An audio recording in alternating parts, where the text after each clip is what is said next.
Yes, everybody. It's Monday. I was it's Friday. It's Monday. It's 6 p.m.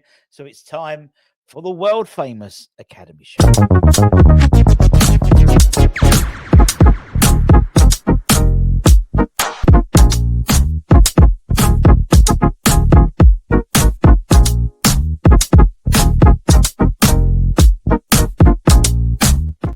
And a very good Monday evening, late afternoon to you all, my friends. Anyone new to the channel, and as I said, it always never fails to surprise me when more subscribers turn up. But we've had a whole raft of new subscribers over the last sort of week. So what we do every Monday is we dedicate a show just for the Academy, the only channel out there to do so. Because it's an important part of what West Ham is all about, and particularly in this time where there's a lot of obviously unrest and protests and boycotts and things like that. The Academy is the heartbeat is a bloodline, heartbeat. That's it, the heartbeat of what West Ham's being all about. Which sometimes disappoints me that we don't get enough people go to Rush Green, particularly as it's free for season ticket holders. And indeed, on Friday we are playing the under 21s are playing Brighton, and Hove are being under 21, 7 p.m. kickoff. I'd love to see, particularly with no game at the weekend. West Ham are playing on the Monday against Everton, the first team. I'd love to see more people turn up. It's free. No, it's no excuse for your season ticket holder. Even if you're not, it's a £5 for a kid, £5 for an adult, £1 for a kid, and all the money goes directly to the Academy. Anyway. Rant over. Let's talk about the Academy show. There's three things we do. First thing is we talk about any sort of news that affect the Academy in the last week. Then we talk about the Academy players out on loan. The first team players out on loan, we talk about the Hammers headlines earlier today. And then we talk about any games that are played for the 18s and 21s. So in terms of news, there was a bit of news actually. And that was when the team sheet was announced for the game against 21s against Birmingham City on Friday, which we'll talk about a little bit later on. And number one, it said trialist. And so we had a trialist in goal on Friday, and that trialist was former Man United goalkeeper Tom Wooster, who left Old Trafford this summer after a 4.5-year spell with the Red Devils. Had a very good game, in my opinion. Gets a clean sheet. Spoiler alert for later on. And to be honest, didn't look out of place. Looked like he'd played in front of behind that defence for a long time. And a bit similar for anyone who watches. You've seen Finn play, Finn Herrick. Sort of, he doesn't tend to stay in his box. He tends to sort of almost be a sweeper keeper. So let's see what happens with him. But I thought we had a good game, and he might get some minutes. He might play on Friday potentially, particularly with the likes of Finn and Mason both out on loan. There's an opportunity there to have someone in, Laurent Owusu is still quite young, really. And so, we'll keep an eye on that one. That was good to see. Nice to see. Let's talk about the players out on loan, the Academy players. We've got 5, 6 out on loan, I think. 1, 2, 3, 4, 6 out on loan. Let's start with Michael Forbes, who's playing for Northampton Town. Cobblers, no, it's true. Although he was only a 75th minute substitute for the Cobblers as Kevin Nolan's side lost 2-0 away to Wycombe Wanderers. No place in the matchday squad for Lincoln Dower as Luton Town lost 3-1 away to Lincoln City. Julia Robinson was an unused matchday substitute as Livingston lost 3-2 away to Dundee in the Scottish Premier League. Elsewhere in the National League, Finn Herrick played the full 90 minutes and kept a clean sheet as Boreham Wood won 2-0 away to Boston United. Also in the National League, in goal, Mason Terry played the full 90 minutes as Braintree won 3-1 away to Eastleigh. And on, was it Friday? It might have been Thursday or Friday. It was announced that Regan Clayton's going to Braintree Town as well. And he made his debut as a 97th minute substitute in that 3-1 away victory. So nice to see Regan get some minute. But we wish him all the well. As we had alluded to, I said that at the beginning of the transfer window that I assumed that Regan and Junior were both going out on loan. Sometimes I know what I'm saying. That's all I'm saying. let's talk about games that happened over the weekend or over the week. Let's talk about the under-18s. They recorded their first under-18 Premier League win of the season, or Premier League South victory of the season, with a 2-1 home victory over Fulham on Saturday. First half goals from Joel Kerr and 𝗧𝗛𝗥𝗦𝗛 saw Coggy's side secure a deserved win in the Derby Honours at Little Heath. They had Spurs last week and got thumped, so it's good to see them bounce back, and they'll seek to build on this. And they've got Reading away next Saturday, or the Saturday coming on the 27th. So good to see. And see a number of the 18s, a couple were on the bench for the under 21s, and the rest were there. And that's what I really like about the academy. The guys who aren't playing, maybe for injury or just not selected, or the lower age group, do turn up and watch, and it's great to see. It's lovely to see that sort of bond the academy has. When there's times where we're saying, well, we're not West Ham anymore, get your ass down to the academy. There's a lot of love in the academy there. There's a real togetherness, which is fantastic, and more so with the under 21s. Even they've had a fantastic week, back-to-back victories on Tuesday last week. They played MK Dons in the Virtue Trophy with an emphatic 5-1 win.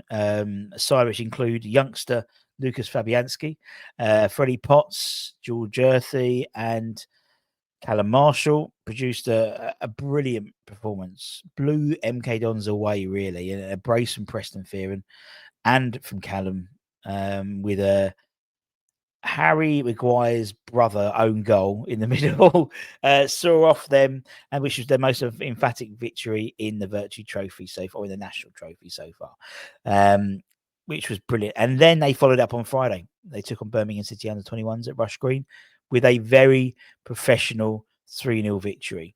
First half goals from George Earthy, Callum Marshall, with the third from Elijah Swamney. Meant it was a nice week for the under 21s.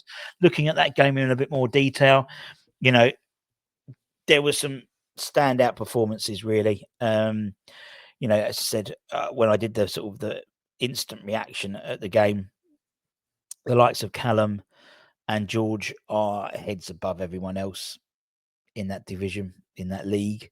And they're in this sort of no man's land at the moment, sadly, in terms of not breaking into the first team enough, but being too good for the under 21s. And that's when that's when you sort of put them out on loan. Now, one of the reasons why I don't think either, or actually George didn't want to go out on loan, he wanted to fight for his place. And Callum was very much, we still have only got 2 recognised strikers really at the club in the first team, in Fulkrug and Callum Wilson. So for me, Marshall is the third choice. But he's not really, to be honest. He's like 4th because they'll put Bowen up front, and 5th because they'll put Paqueta up front. Whereas I'd love to see Callum give him some minutes just to see what he can do. The lad doesn't stop running. I would absolutely hate to be a defender against Callum Marshall because he is a nuisance. He literally doesn't stop running, doesn't stop chasing for 90 minutes. And George showed his class as well. There was a thing in the beginning of the second, before the second half started. Billy Reid, the West Ham assistant coach, was sitting in front of me alongside Gerard, and literally George ran over, and I couldn't hear what he's saying, but I think he was like, how many minutes do you want me to do second half? And Billy sort of kind of said, just carry on playing, knowing full well he wasn't going to get into the side tomorrow, the day after, unfortunately. But I mean, they've got some good, as I said, those 2 stand out. Preston again, I think this season's going to be a real learning curve for Preston Fearon, and then maybe next year going out on loan potentially. Although Lewis isn't really getting for Stevenage, but as I said, there's a break clause on his loan deal, I think, for January. So if another one comes up, if this one doesn't bear fruit, but then even I remember, I think under Freddie at Portsmouth, I think the first few games he didn't play, and Callum actually, and then they ended up being pretty much established in the first team of their respective loan spell clubs. But Mamadou Kante, you know, he reminds me. You know, at school there was always that big kid who was always the best at football or running or rugby. I had 𝗧𝗪𝗥𝗦𝗛. He was like 6'3". He was massive. You know, he broke the women's triple jump record at our school. You know like the professional one. When he was like 13 or something like that. It's head and shoulders above, and that's Kante. He literally is like 𝗧𝗪𝗥𝗦𝗛. He's like literally just brushes people off. I would love to see how he would contend in the first team. It won't happen at the moment, but I'd love to see how physically he matches up, because at the end of the day, it's men v boys really when he plays. And again, my boy 𝗧𝗪𝗥𝗦𝗛 is captain the side. You know, he's probably one of the youngest players on the pitch, and captain the side. They've got high hopes for him. There's no doubt about that. And you know, I thought 𝗍𝗪𝗥𝗦𝗛𝗏 𝗍𝗪𝗐 played really well as well. One of the quickest players in the club. Ezra Mayers was a solid, just a really solid side from front to back. And as I said, Elijah came on and a bright spark. And you know, for me, he's the next one who's going to break into the 21s from the 18s. You know, Preston was last year, Edris was last year. I think Elijah will start seeing more and more of him. And then you got the next crop coming through. Then you got the likes of Joel Kerr, who I'd always say keep an eye on him. So I think he's going to be a really, really top player. Just got a look about him. But yeah, no, and as I said, that they play Brighton and Hove Albion 21s at London, maybe one day, but at Rush Green, 7 p.m. kickoff on Friday. £5 for adults, £1 for kids, free if you're a season ticket holder. There's no game at the weekend. Get your ass down there.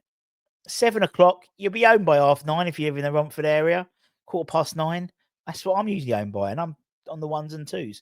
Be great to get a really good crowd for that.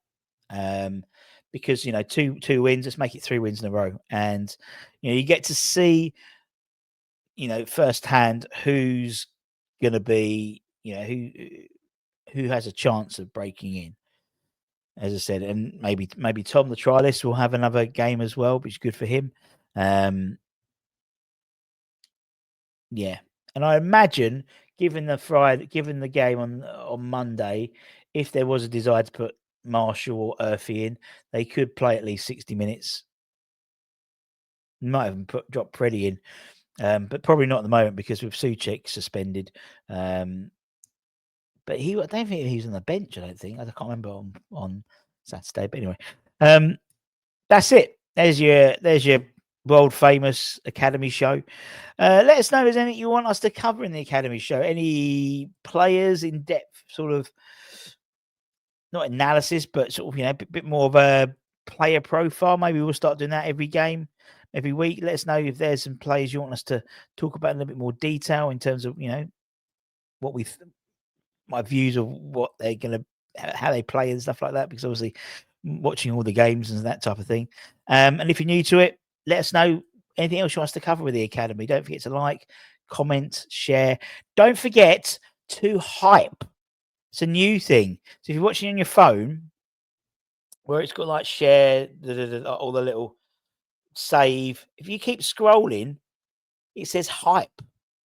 Press that. You can hype 3 videos, and it just basically puts it into the, you know, sort of raises the profile of the video. So if you can do that, I'd very much appreciate it. Anyway, take care, stay safe, stay warm, stay humble. See you soon. Much love. Bye.